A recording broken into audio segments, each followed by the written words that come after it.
You ask Tiger to solve. This deals with linear equations with one unknown. The final result is k equals 3.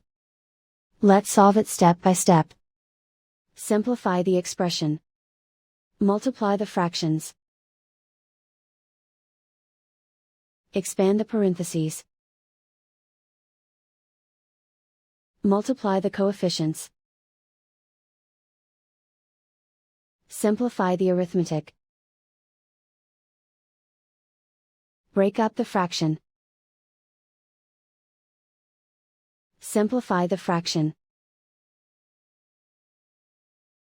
Find the greatest common factor of the numerator and denominator. Factor out and cancel the greatest common factor.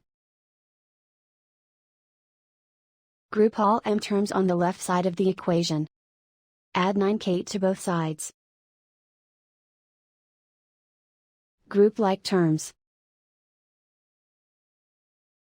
Simplify the arithmetic. Group like terms.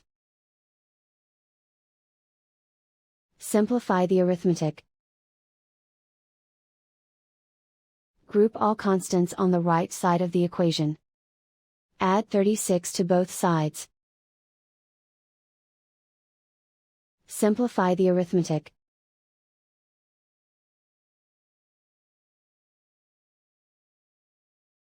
Isolate the m. Divide both sides by -7. Cancel out the negatives. Simplify the fraction. Cancel out the negatives. Find the greatest common factor of the numerator and denominator. Factor out and cancel the greatest common factor. And so the final result is k equals 3.